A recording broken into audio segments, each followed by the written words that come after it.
We are profoundly grateful and happy in having you all here and feel the enthusiasm, the energy that flows here and the excitement. So we will have now, as everyone knows, Professor David Rosmarin, who is chairing the local committee and the organization here of this meeting.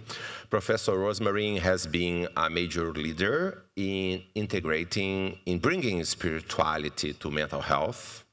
He has worked for many years, as you know, here at McLean. He has been associate professor here at medical school at Harvard. And we have discussed recently, especially yesterday and today, the need for a new approach and also a new attitude from us in this field. We are very, very grateful for many people, very brave, that were able to introduce this topic in medicine, psychiatry, psychology, in all other academic areas, suffering a strong resistance. However, we are sure that now we are facing a new moment. It's a moment to not be stuck in the ropes, but now to have a more positive and proportional attitude, to be bolder but humble at the same time. So it's with a great pleasure that I'd like to ask you to help me to welcome Professor David Rosmarin. Thank you very much.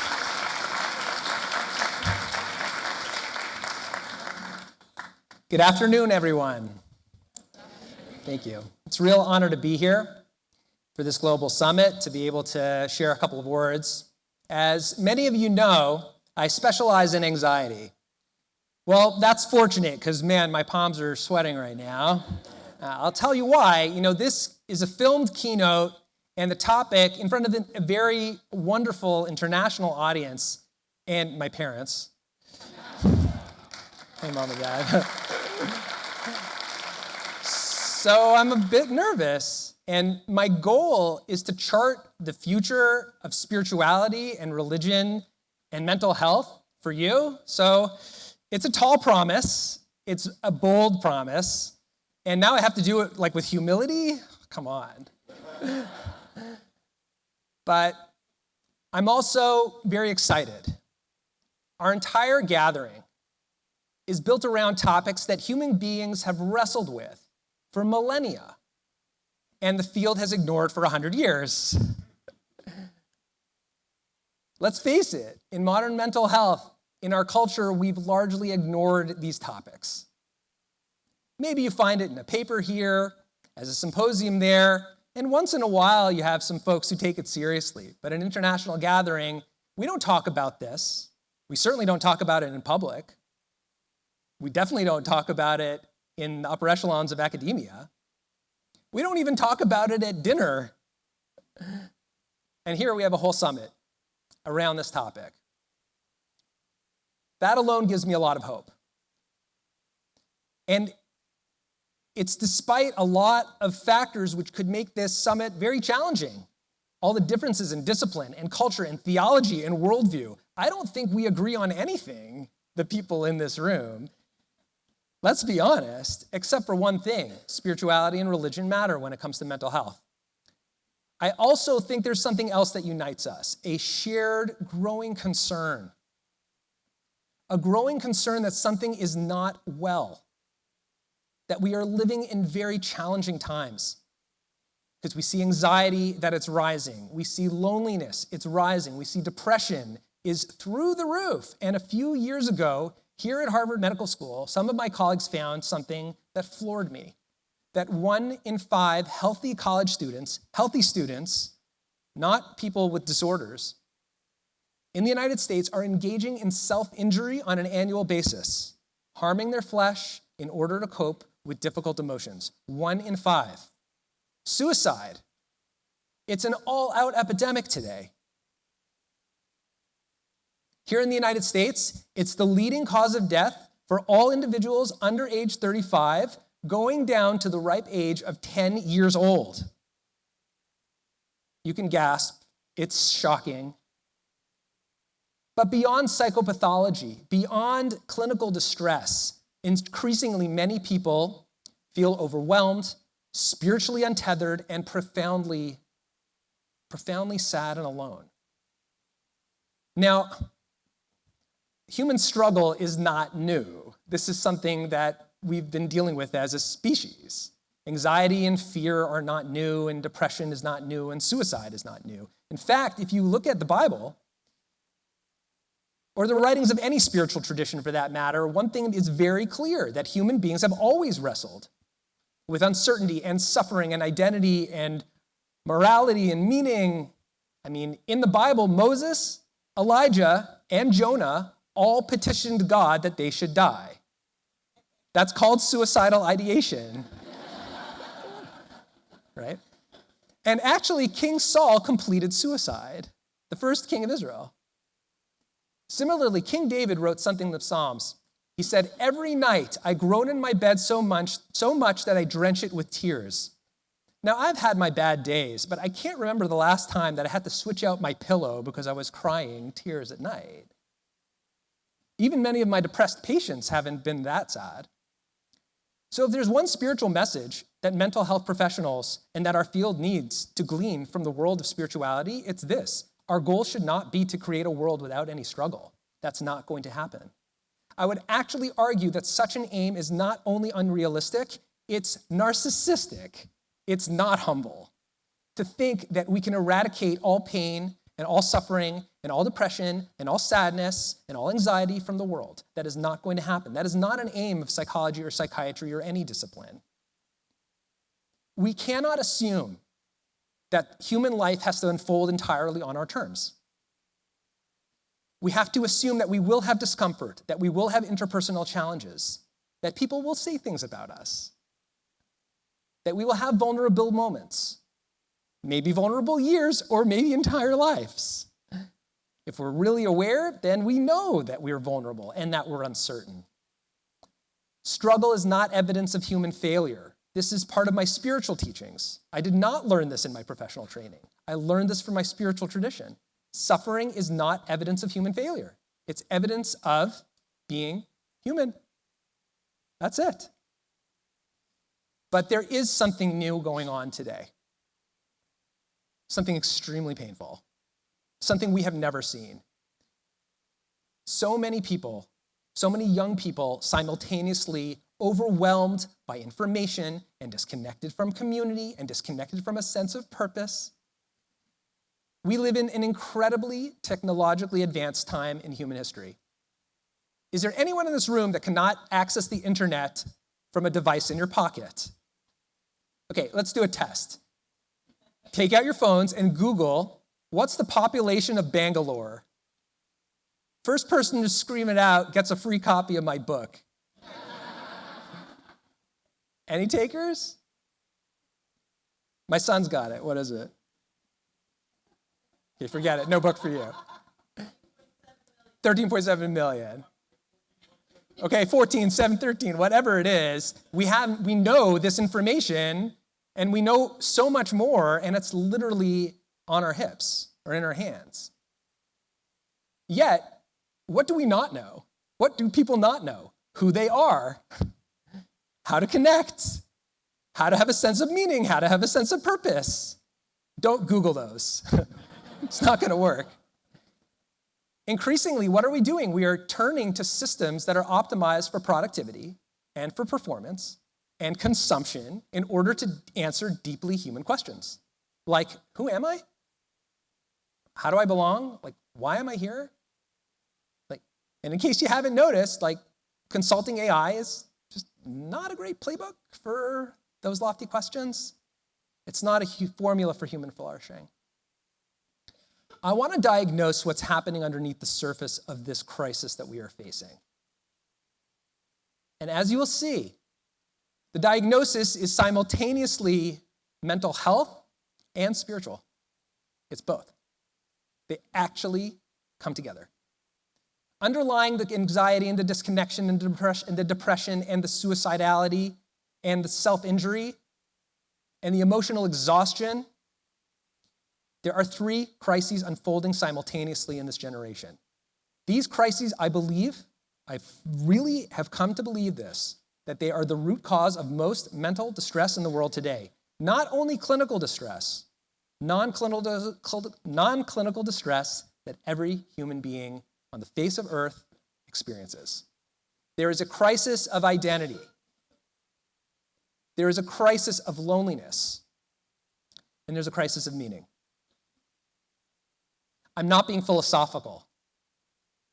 I'm not being theological. These are intrinsically related to mental health. They shape the way that we think, the way that we feel, the way that we behave, the way that we interact, our meaning systems. More than ever, people don't know who they are, they don't know where they belong, and they don't have a sense of what they ultimately are trying to do or need to do in this world. Given this psychological and spiritual landscape, I got a really simple question, especially for the clinicians in the audience. Why on earth would you expect that people would be doing well? How is it possible? I'm going to go through each of these. Let's talk about the crisis of identity. For most of human history, identity was not something people were expected to construct on their own. It emerged through families and through communities and through faith and through tradition. People understood who they were because they were a part of something larger than themselves. They had a sense of self because they believed, they understood that they were part of something greater.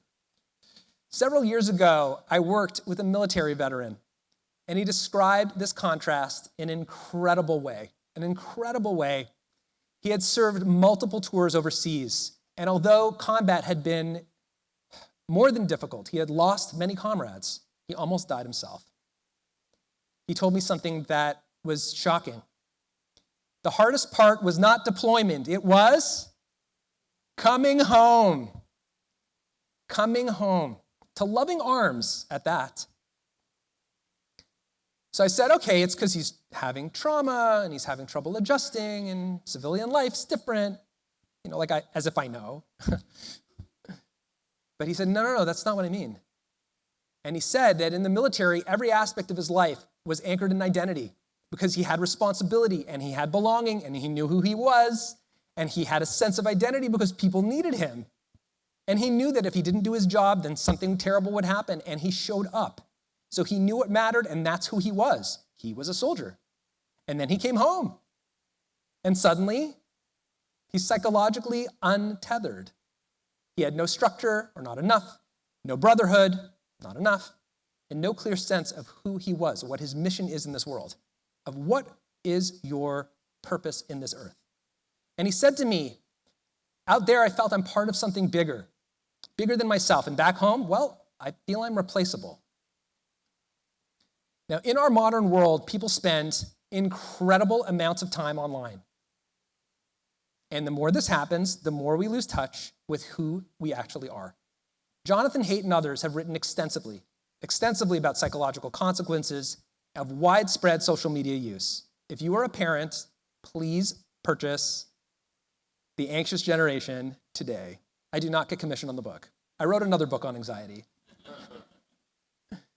You can see from this data, rates of depressive symptoms rise in lockstep with the number of hours, of minutes that people use social media, especially for girls. What's going on? Underneath is a profound identity struggle. When people curate lives online and they compare themselves to others, they gradually lose touch with the most important thing in the world, who they are. I remember the first time I heard Olivia Rodrigo's song. I shared this with my daughter today. She's like, you listen to Olivia Rodrigo? Okay. Don't judge. She has a song called Jealousy, Jealousy. And I was shaken by the lyrics because she sings, don't worry, I won't sing. Compassion is killing me slowly. I am so sick of myself. I'd rather be anyone else. Now, what made those lyrics so striking wasn't just that she was speaking about herself. It's the fact that she has won 5 Billboard singles, 4 MTV Music Awards, and was the youngest artist ever to achieve 1 billion streams. Aside from being super famous, she has extraordinary talent that an eighth of planet Earth has recognized. And yet even she found herself looking at other people online and thinking, I'd rather be anyone else. Now, that's not just insecurity. That's not just social comparison. That's spiritual. It's an identity fragmentation. And now we have AI, and it's accelerating the crisis in ways that we can barely understand. We are outsourcing deeply human questions to algorithms. What kind of person am I? What career should I pursue? What should I want in this situation? Not what should I do, what should I want? That's like a legit question to ask. I once heard somebody joke that before making any life decision, the first person I go to is ChatGPT. It's not a joke anymore. Now, to be clear, I'm not anti-tech. I use AI plenty. I used it to prepare for this talk. Don't worry, I didn't write my script. But I definitely used it to get organized. There's huge promise. But I do worry that we've developed tools that are capable of mimicking wisdom for a population that has lost confidence in our ability to have wisdom at all. A generation ago, when people wrestled with existential questions, they had a sense that there were solutions. They would go to teachers or to parents, mentors, clergy, someone, and they knew that it could be figured out. It was figure-outable. And they had the courage to sit quietly, without distraction, and actually to deal with the question, to wrestle honestly with it. And they practiced the art of turning inward, listening to a quiet whisper. Now, the first place people turn, immediately to their phones. It's a subtle shift, but it's colossal in impact. Colossal. Algorithms are amazing. They can provide information, but you're not going to find yourself in a computer. It will never give you your identity. It cannot provide moral courage, sacred belonging, and it will never provide your sense of self, no matter how many questions and prompts you have. I believe the greatest danger of AI, it's not that it becomes too human. It's going to become too human. It's already there. The greatest danger is that humans start relating to themselves as machines. It's that we forget who we are. That's the problem. Now, spiritual and religious traditions have understood something fundamental about human psychology long before it was even an academic discipline, long before the word even existed. It's that human beings require transcendent identity. Transcendent identity. One that is not rooted in strength. It is not rooted only in achievement. It is not rooted in anything except for actually what the former APA president said this morning: inherent dignity because you're human, just because you're you. Many spiritual traditions teach that human beings possess value just because you're in the image of God. Have you heard that before? That we have an inner light that can dispel this incredible darkness, that we are created with divinity inside of us. Certainly in my tradition, I bet you that's probably one piece that we all do agree on, in fact, theologically. And through that lens, human worth has nothing to do with your accomplishments. Zero. It has nothing to do with your status or your beauty or your productivity or your ability to sing or perform. It has nothing to do with anything of that. It has to do with one thing. You're a human being. Spiritual traditions are the source of this. The source of something that modern culture has completely forgotten. We are not sophisticated animals driven entirely by instinct and reward. As it's been said, between stimulus and response, there is a space, which is our power to choose. And you probably think that was a quote from Viktor Frankl. It actually was not. I don't know if you know this. Stephen Covey was the one who wrote that, interestingly. But he was referring to Frankl's teachings. The concept is very consistent with logotherapy. So we'll give Frankl credit. The subtext of the concept, though, is that human beings are fundamentally unique in the universe. We have an opportunity and a responsibility to make good choices. Unlike animals. Human beings are a body and a soul together, as many traditions put it, both physical and spiritual, a union of heaven on earth within a single creature. And because of that, there's a divine charge to bring both elements together. This is not a concept that you hear spoken about in the academy. Not usually. Maybe in the divinity school, but not usually in medical school. And because of that, people evaluate themselves as they evaluate machines. That is our approach. That's our measuring stick in terms of efficiency and productivity and performance and output. And to be mentally healthy, though, we have to get back to something spiritual, the concept that human beings are not devices to be optimized. Each of us has inherent spiritual value. By the way, the best part of this conference has been the individual conversations I'm having with all of you. Those quiet moments where it's just connecting one human to another. This is just one way that spirituality and religion are important, clinically important for the future of mental health, because it reconnects us to our identity. In an age where technology is giving us a completely opposite approach. Without that foundation that human beings are special, societies become psychologically untethered. And that's exactly what we're seeing today. The crisis of identity is a spiritual crisis with mental health implications. See what technology does? Let's talk about the second crisis, loneliness. Unlike many mental health issues, loneliness is not only considered an emotional or a behavioral problem today. Former US Surgeon General Vivek Murthy, he wrote that loneliness and social isolation carry health risks comparable to smoking up to 15 cigarettes per day. He wrote it. Think about it for just a second.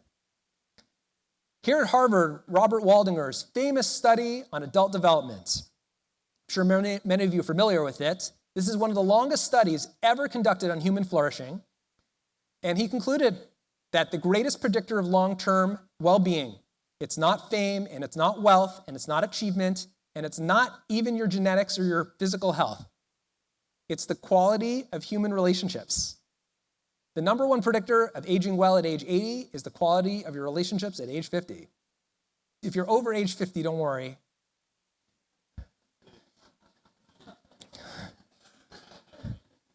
We all have work to do. Now, of course, loneliness is not new. Throughout all human history, we've had rejection and grief and exile and disconnection. And spiritual traditions understand a very simple truth. Human beings we're not designed to flourish alone. So what's new? This is new. That in the United States, over 50% of adults feel lonely on a regular basis. 50% of adults. Even more concerning, the isolation is not occurring involuntarily. It's not exile. It's self-imposed. We live in the most digitally connected world, and young people are spending dramatically less time actually connecting with each other. Rates of dating, rates of sexual activity, friendship networks, they're all shrinking. And meantime, screen time rising through the roof. Do you know, according to the American Academy of Pediatrics, teenagers ages 14 to 17 spend on average, you're actually not going to believe this, okay? 8 hours and 39 minutes per day on their phones. Okay? That's more than a third of the entire teenage developmental period. Yeah. Now let's be clear, we all spend more time on our phones and our devices than interacting with embodied humans. But there's worse news. Today, people are replacing real relationships with digital semblances of connection. I had an experimental conversation with ChatGPT in preparation for this talk. I said, hey, will you be my friend?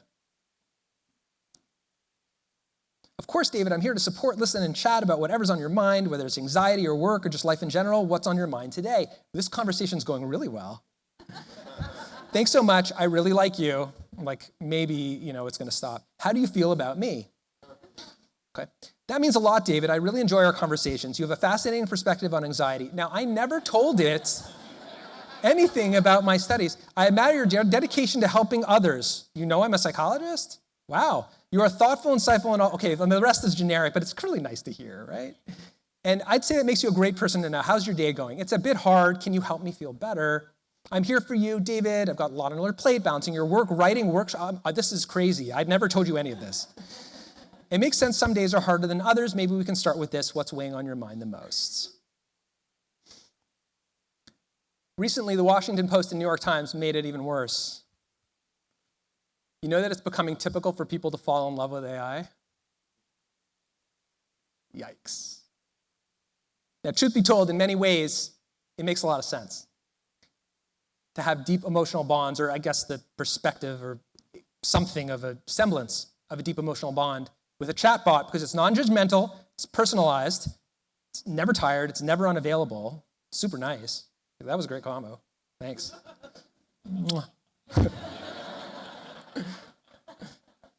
And if you think conversely, like, human relationships are messy, let's be honest, right? We disappoint one another and we criticize one another. And if you want to have real intimacy with someone, well, you got to be vulnerable and you got to be super patient and forgiving and like deal with all sorts of stuff. And if you don't believe me, you can ask my wife, she's here.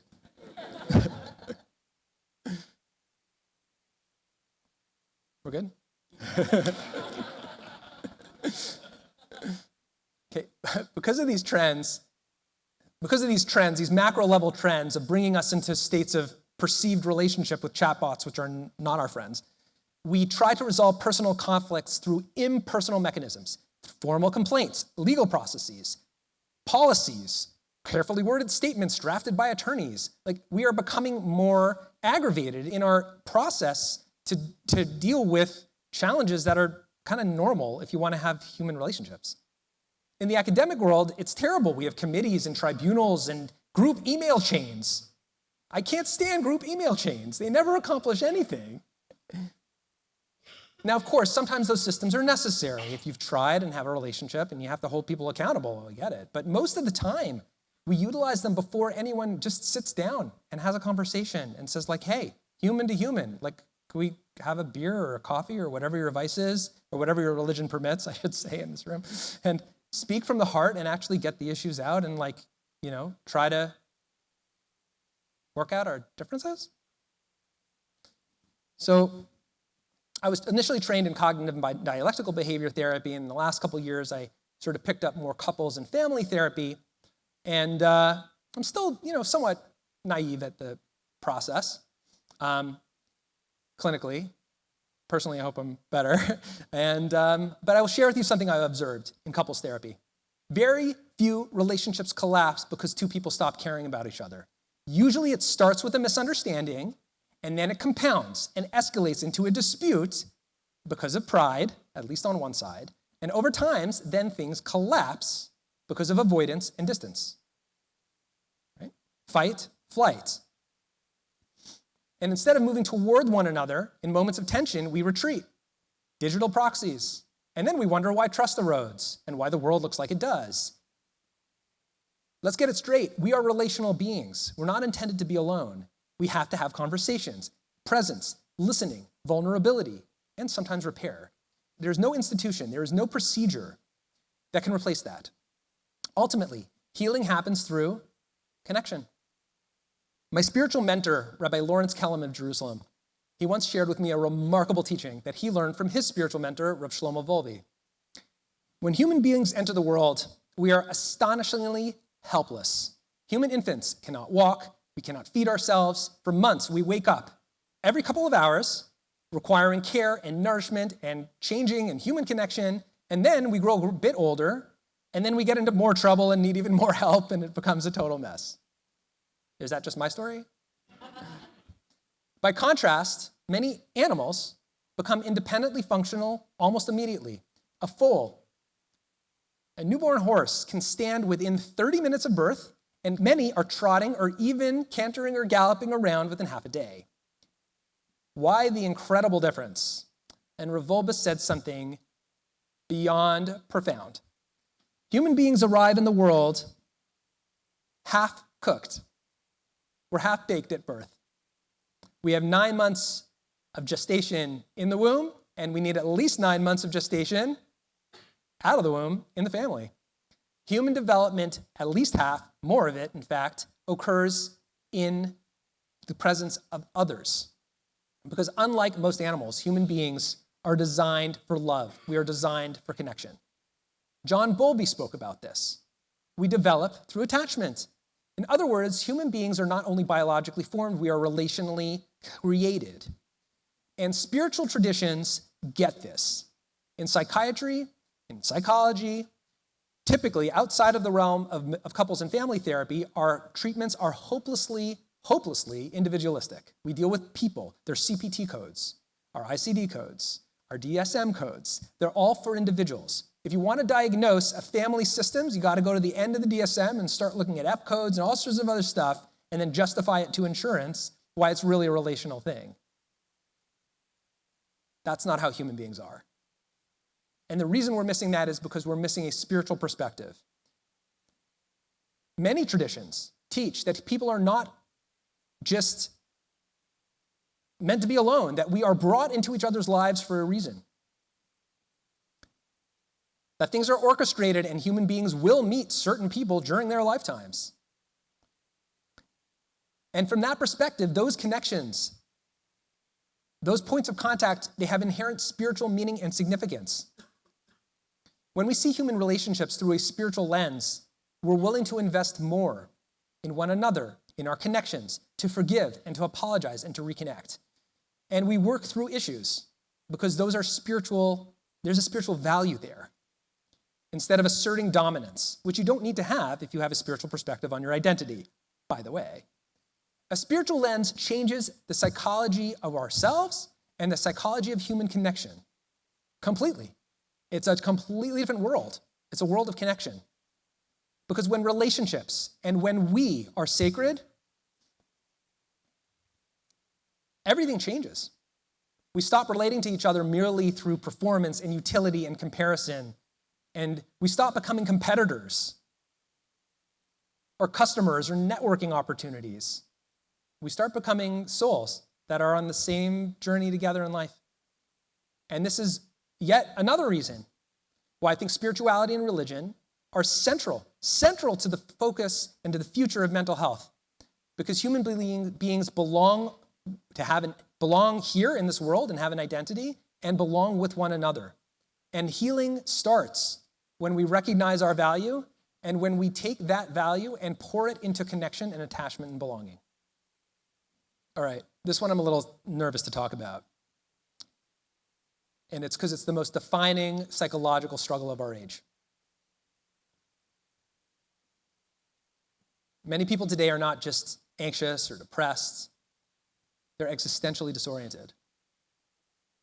Human beings have always wrestled with, why are we here? What matters? What's our purpose?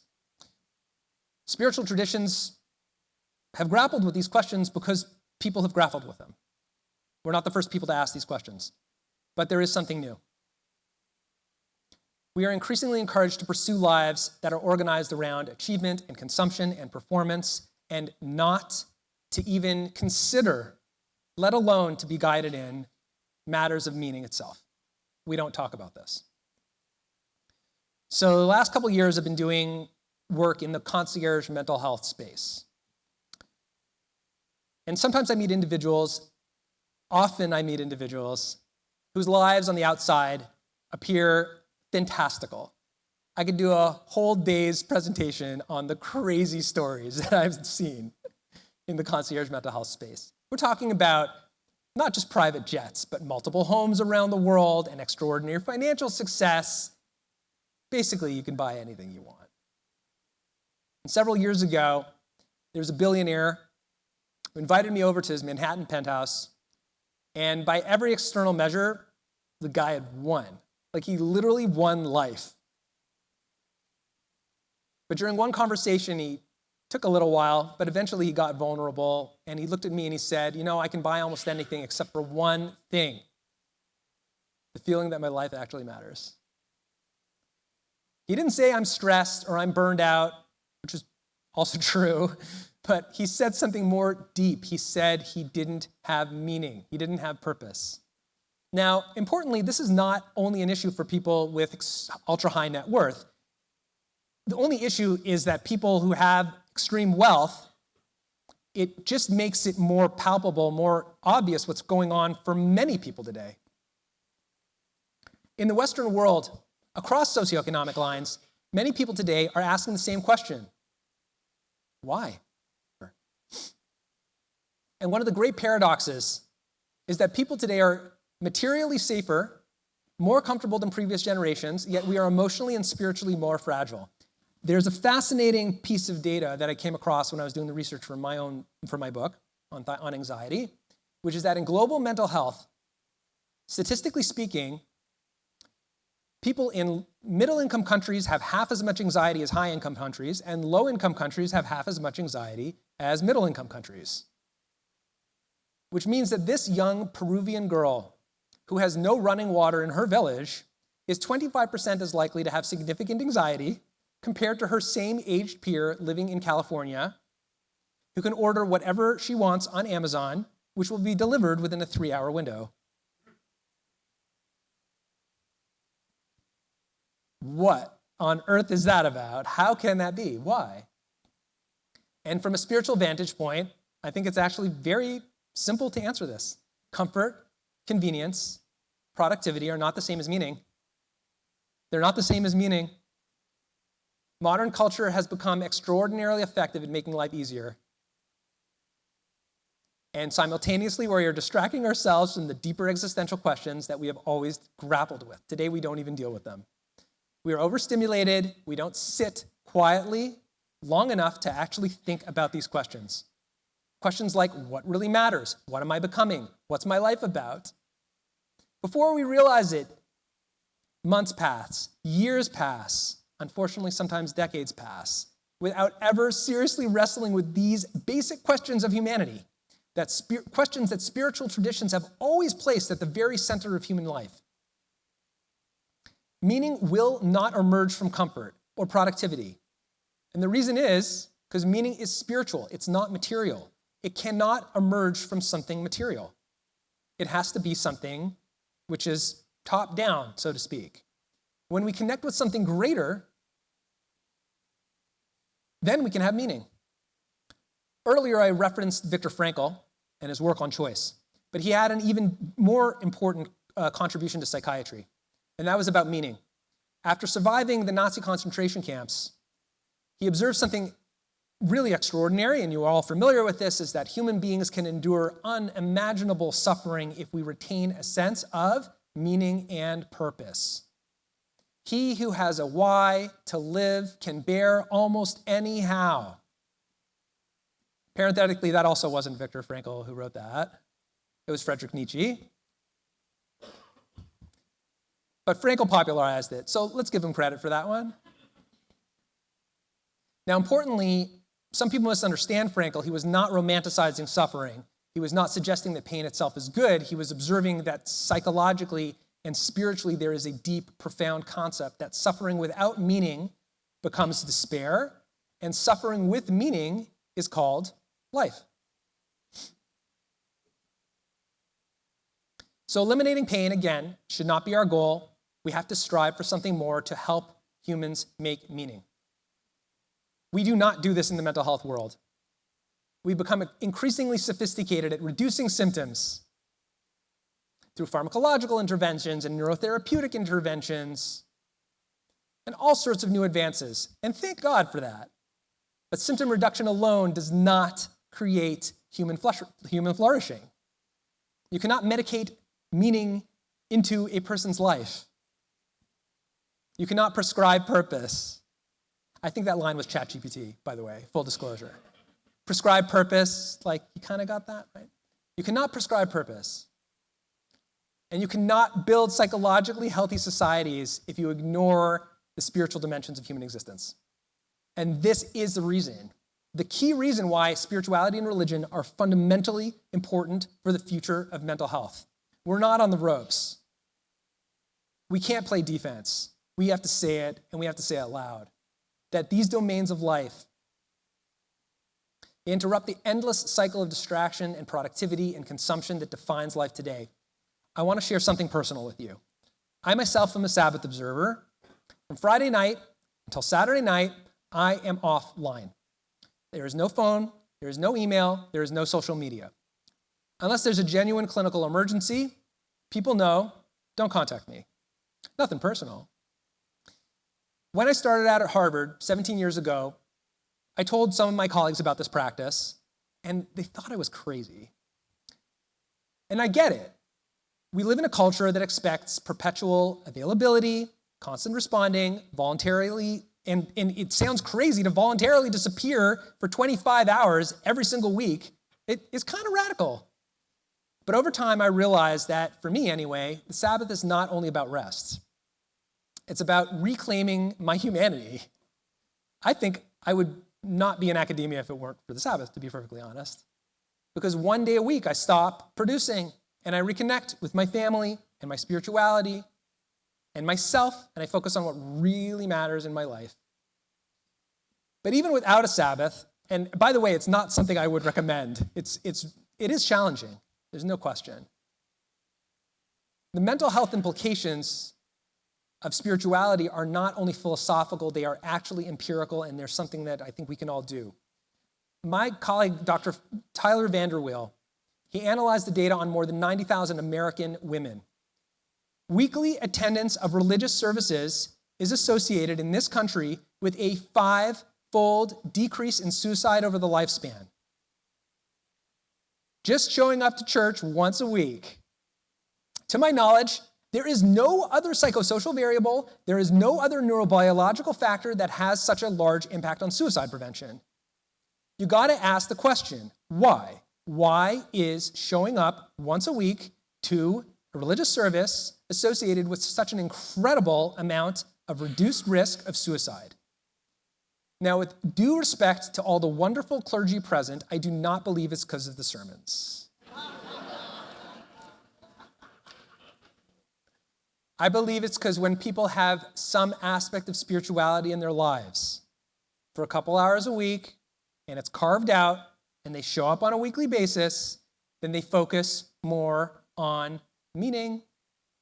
And meaning gives us strength to endure hardship, which means that people are less likely to take their lives in the throes of a challenge. To me, that's simple math. And I think this brings us to the future of mental health. If fragmentation has become the center of the problem, then connection must be the solution. Last year, I met this man. His name's Ben Schlossberg. He had built an extraordinarily successful real estate business worth $2 billion. By almost every external measure, he had achieved the American dream, and he came from nothing. He grew up lower middle class in Baltimore.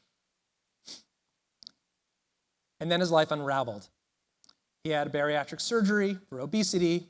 He had serious post-operative complications. He nearly died in that hospital.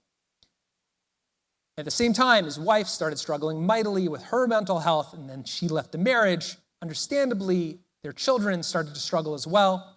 And during that season of challenge and suffering for this man, he began experiencing firsthand how fragmented our mental health system is.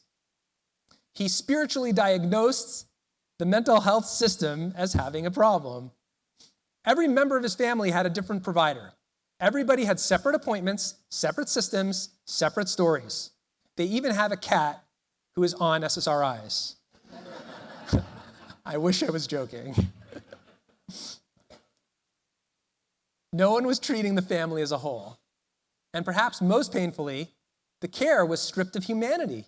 It was stripped of spirituality. It was stripped of what's my identity? What am I supposed to do in my life? It was stripped of connection with others. And God was nowhere to be found in those conversations. And during one of the darkest moments, Ben made what he described as a deal with God. He said, if I survive, I'm going to build something different, not just another clinic, but a different vision for mental health, one that recognizes that human beings suffer not only biologically and psychologically, but relationally, but spiritually. His vision was to integrate clinical care with community, psychiatry and human connection, science and meaning, and individual and family treatment as well. And I think God brought us together. His organization is one of the links, is one of the supporters of our summit, and I'm deeply grateful for their support in helping this to happen. But there's something more, which is the vision that inspired the work that we do. I'm not arguing against psychiatry. I'm not arguing against psychology. I'm not arguing against science in any way. If it ain't clear from this conference, I'm deeply committed to all of those things. But I do believe that the future of mental health must become more relational, it must become more spiritually informed, and it must become less fragmented and much, much, much more integrated. I think the greatest mistake that Western society has made is convincing people that we can achieve human flourishing through optimization. Healing does not occur when we reduce symptoms. It's not enough. Human beings heal through identity, connection, and a sense of meaning and purpose. We need to have a sense of who we are, connection with other, and a connection to something greater than ourselves, whatever that might be. If we are willing to recover, to fight offensively, not defensively, for these simple spiritual truths, I think there is a bright future for mental health. Not only will it become more effective, and not only will we be able to prevent more suffering, but we will be more compassionate and more hopeful. Most of all, we're going to become more human. Thank you very much.